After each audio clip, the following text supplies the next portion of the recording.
今集我哋前往太魯閣精英酒店。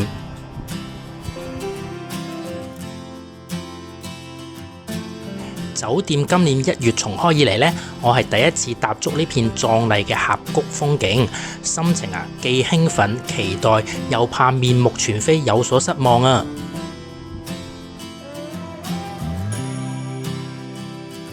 目前呢，進出太魯閣呢係有時間管制嘅，每日呢有5段時間開放進出。而今日到訪嘅太魯閣精英酒店呢，若果你係住客，建議呢搭乘酒店嘅接駁車，每位呢就係500蚊新台幣。從花蓮火車站出發嘅時間呢，分別係晏晝嘅12點鐘或者2點鐘。詳細嘅交通資訊呢，我會放喺影片下面嘅資訊欄，有需要嘅朋友記得去睇下啦。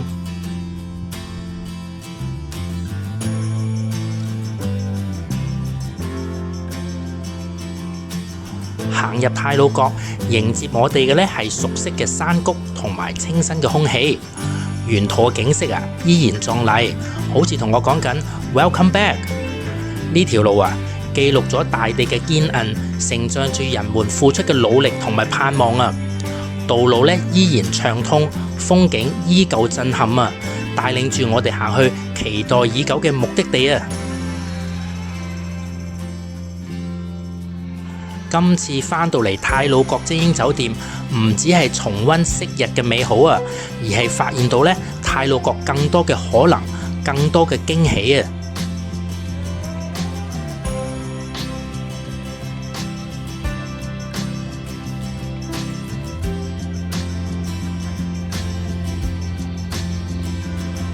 踏入酒店大堂，仍然係熟悉嘅優雅環境同埋呢貼心嘅服務依然係令到人感到賓至如歸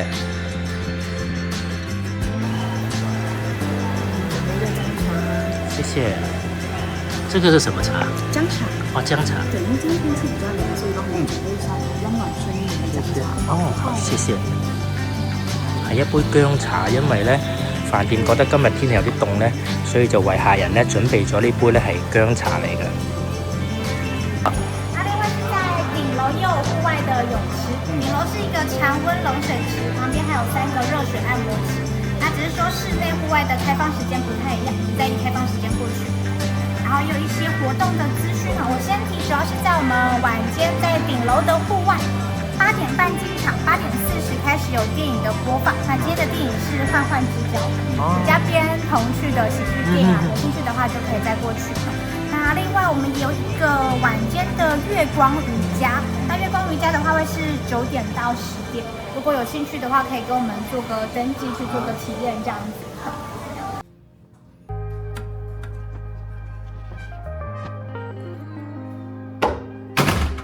好，睇下呢個太魯閣精英酒店嘅房先，雙人房呢，一入到嚟呢，哇，好寬敞嘅雙人床啦。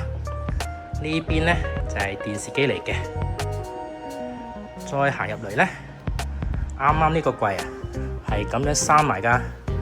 我開咗之後呢，裏面有乜嘢呢？就係有啲水咖啡跟住呢個櫃桶呢，拉出嚟，餐具同埋一啲文化書籍嘅介紹。下面呢，哎呀，拉開個櫃係啲咩嚟嘅呢？喺呢邊就係呢，有4罐飲品啦，都係免費嘅。最特別嘅呢就係呢度啦，上面呢有太魯閣精英酒店出嘅面膜佢呢個標誌呢係啲，如果地理上有讀過呢，就係啲等高線山脊嗰啲標誌嚟㗎，非常之有特色好，跟住閂咗去睇第二啲地方先，回頭睇下呢個方向呢。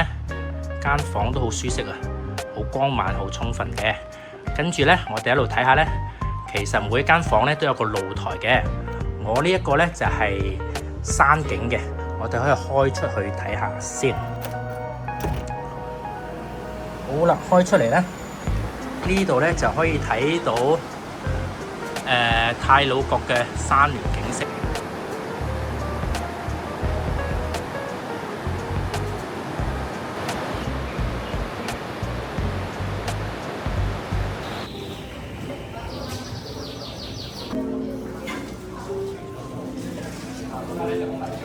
睇完咁靚嘅峽谷河景房，我哋一齊返到去酒店大堂。點解呢？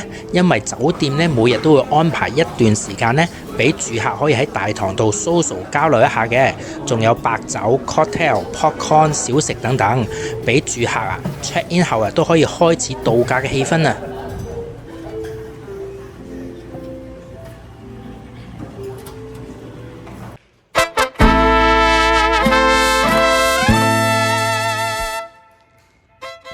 另一樣新嘅服務呢，就係酒店每日會安排瑜伽課程啊！無論係迎接清晨嘅第一縷曙光，或者咧係黃昏嘅時候，喺大自然嘅懷抱之中做瑜伽，真係能夠令到身心舒暢啊！調整咗內在嘅能量。今日呢，我一共做咗2次瑜伽，飯前飯後都有跟住老師練習，喺大自然之中舒展身心，結果身心舒暢，一覺瞓天光啊！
介紹一下今日嘅晚餐先，會有一個用咗韓式圓盤製作嘅主菜，做法咧係類似日式嘅壽喜燒，有雞肉、牛肉、西堡農場嘅蔬菜，同埋酒店自家調製嘅刺葱醬油啊，係一個精緻而且注重食材味道嘅半自助餐啊，十分之出色。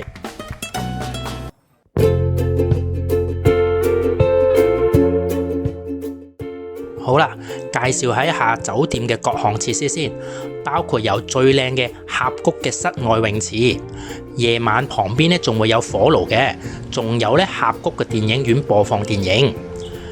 室內咧仲有一個泳池，有好多 rubber duck 啊，最受小朋友歡迎。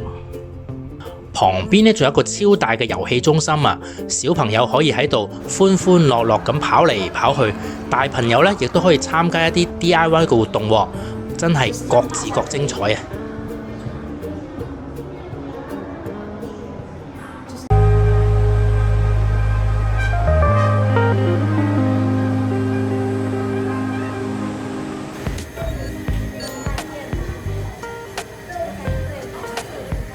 第二朝一早起身啊，首先去食返個靚早餐先。有2種蛋類咧可以選擇嘅，我就揀咗松露炒蛋啦，十分之香，即刻充滿電啊！當然咧，仲有其他自助餐嘅美食啊，話得係精英酒店嘅出品啊，當然有一定嘅水準啦。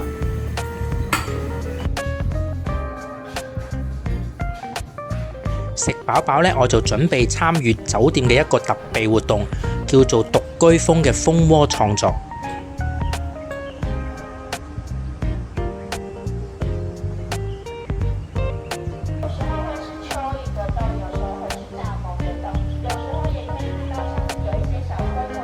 呢個獨居蜂之家嘅生態保育體驗呢，係從介紹獨居蜂嘅生態開始嘅，揭示咗呢啲不為人知嘅小生物喺大自然嘅重要角色啊！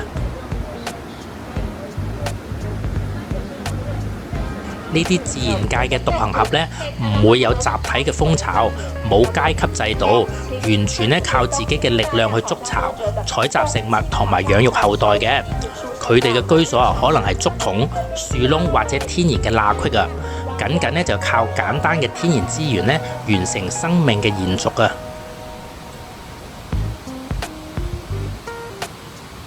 我哋參與呢個獨居風之家嘅製作呢，過程十分之簡單嘅咋。我哋呢係會磨平竹筒裡面嘅細刺嘅，令到呢獨居風更加容易喺度築巢啊！呢個簡單嘅手工呢，可以令到我哋呢學習尊重生活、珍惜自然同埋環境嘅每一個細節啊！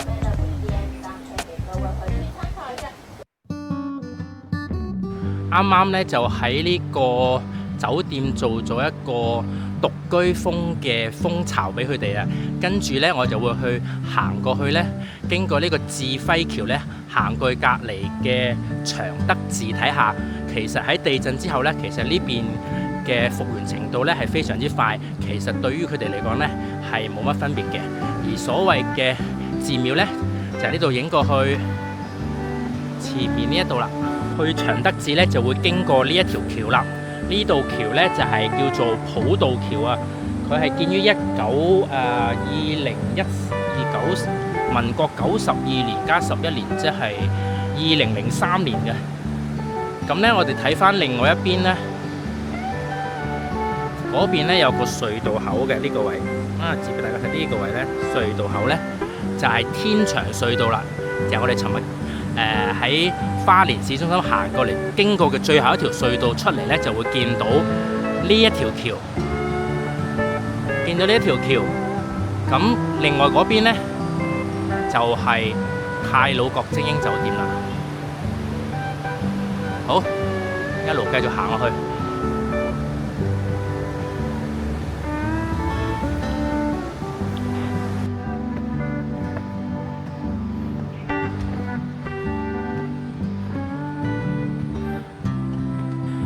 行咗好多樓梯之後呢，嚟到呢個指示呢，就可以跟住去睇啦。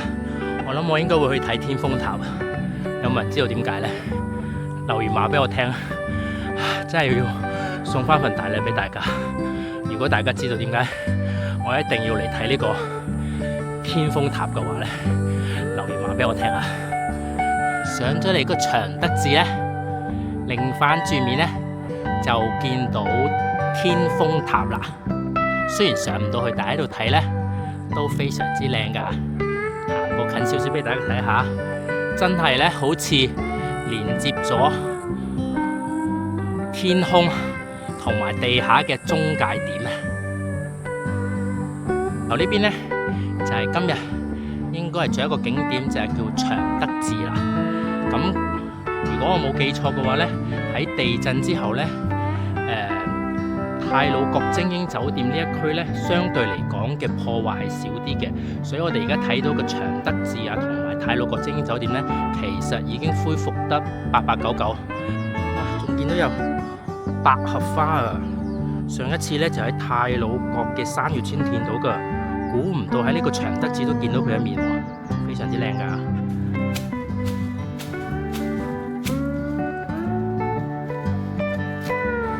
我而家咧就離開呢個長德寺啦，咁一路行呢，我就好想手持拍俾大家睇呢。其實一路行呢，我哋一路睇呢，喺呢個長德寺啦、太魯閣精英呢一段啦，其實個破壞程度呢，比我哋想象中或者畫面見到嘅呢，其實係爭好遠㗎。你可以睇呢，其實呢片山呢，唔單止冇光禿禿啊，其實冧山泥嘅地方咧都非常之少，可以見得到咧。其實地震對於呢一帶嘅破壞咧，算係少嘅。咁而亦都可以話咧，呢度係復原得好快嘅。所以大家如果有時間咧，不妨咧趁住佢睇啱佢嘅管制時間進出咧，進出成個太魯閣咧係有管制時間嘅，入有時間，最早係7點鐘，最夜咧係夜晚嘅5點鐘嘅。咁所以只要睇啱呢個時間呢，你嚟 day trip 或者呢，如果趕唔切呢，留宿喺太魯閣精英呢，都非常之安全，唔使太過擔心嘅。而且呢度周圍個環境啊，我喺呢度咁耐呢，淨係聽到雀仔叫啦，而家熱熱地呢有蟬叫啦，同埋呢嗰啲河流衝擊嘅聲音啊。簡單嚟講呢，就係呢個大自然嘅聲音啊，令到你覺得好舒服，好鬼正啊！好，我而家要趕翻去 check out 啦，講住咁多先。無論你中意 DIY 練瑜伽，定係單純享受一個靜靜地嘅旅程，或者咧去行下廟，感受歷史文化嘅氛圍，我覺得太魯閣精英酒店啊，絕對都係你唔可以錯過嘅選擇啊！不過希望今次嘅介紹咧，可以俾到大家一個靈感啊，就係咧天災地震只係一時，所謂有危先有機啊！太魯閣精英酒店嘅重開咧，其中一個賣點就係更加注重生態環境嘅活動啦。重拾旅行應該有嘅態度就係放慢腳步，放鬆心情，先可以感受到大自然嘅美好啊！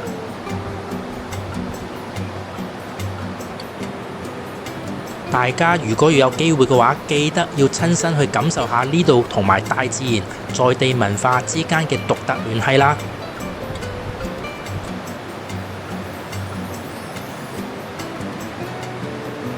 多謝你嘅收睇啊！最後記得 CLSS、comment、like、share 同埋 subscribe channel 啦！我哋下次再見，拜拜。